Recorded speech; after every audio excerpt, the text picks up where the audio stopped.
Well, we're here at the press conference for Tyson Fury's huge fight against Dillian Whyte. No Dillian Whyte today. We certainly have Gareth Davies. But I want to ask you about Dillian's no-show. What do you make of it? Well, it just doesn't make any sense at all. It only makes sense in terms of they wanted more money, we're here, and a private jet to get here. Frank Warren alluded to the fact they had tried to push the boat out for that to happen. It just doesn't make any sense at all. It's about money, isn't it? And it's wrong in my view. I wish there was a way of fining people for not turning up to things like this. I think it's unprofessional. Dillian Whyte will have his own reasons when he gets to fight week to tell us why. I'm sure it's not what he wants to do. I'm sure he didn't want to avoid Tyson Fury. It's an opportunity to stoke the fire 8-9 weeks out before the fight, James. So it doesn't make any sense at all. You know, and I've been kind of trying to trawl the archives to see if this has happened before, and it's just not normal. Do you think there's any reason? Can you understand why he's done this? Is there any reason to understand why he wouldn't turn up for a press conference for the biggest fight of his life? Yes, we know what's going on with the WBC, but this is something which surely, as boxing fans, we can't be happy with. Tyson Fury interrupting this interview with an important announcement. This man is a top bloke, and I really like him. Russell Crowe. Going through my downtimes, he was one of the only people in the media or anybody who called me and texted me to check on me. So big up props to Gareth Davies. We're very lucky to have him. Thank you very much. Can I just get you to stay in here a moment, please?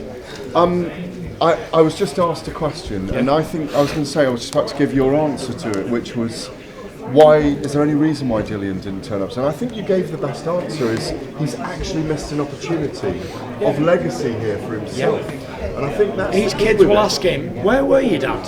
Why were you at a press conference later on in life?" Yeah. And he won't be able to answer. My promoter, who's not my friend anymore, told me not to go. And he'd had a chance to fire up for the rest of camp, have eyeball to eyeball, all that kind of stuff. He knows what's coming. Great train. So, well, there you go. We got it from the horse's mouth. I shouldn't really call him a horse; he might knock me over. But you know, I agree with that. I thought that was the best answer. That he has missed out on an opportunity to create some legacy. Tyson Fury. These things always happen, don't they? Do you think it will affect the build-up to this fight? The fact that Dillian Whyte is going to play no part, seemingly whatsoever, in promoting it, building up to it, giving any interviews, trying to get people excited about it. It's all going to be on Tyson. Well, I think it is all on Tyson, really. I mean, you know, unless Dillian Whyte pulls off an amazing victory on the night, April 23rd here at Wembley. But, you know, in lots of ways, Fury put his finger on the pulse and said, you know, this is the Tyson Fury Roadshow. That's what they're selling here. Him coming back against a big, rugged, tough British heavyweight who deserves a shot at the WBC title. He's wasted a really long time, and this is an opportunity that he's not taking with both hands. He may do it in the ring, but he's not taking the opportunity to promote himself as a fighter, as part of the celebration of this. It's a celebration as well, so I think it's a travesty. You were live on talkSPORT at the weekend when we had the Jack Catterall fight against Josh Taylor. People still feeling incensed a few days later about the decision.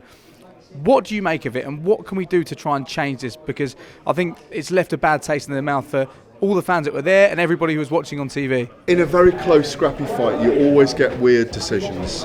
It's down to the competence of judges, and it's down to the 10-point must system, which is always complex. Hello. Let's do that again. In a very close, scrappy fight, it's always down, and it was a close, scrappy fight in lots of ways, even though I had Catterall winning by 2 rounds. You know, he should have won the undisputed super lightweight titles, there's no doubt about it. But when a fight is close and it's difficult to pull the scoring apart, it's the competence of judges, them seeing the fight right, and the 10-point must system, which is a very complex system and always throws up anomalies. Judging is a subjective business. It's a sport of opinions at the end of the day. Sorry. That's all right. But I do love Danny flexing. We can pick up at some point. So that's just you're the second person to warn. So where were we? What can we do to fix it? I don't know if they think we can do anything to fix it. You can put more judges, it's going to complexify it more.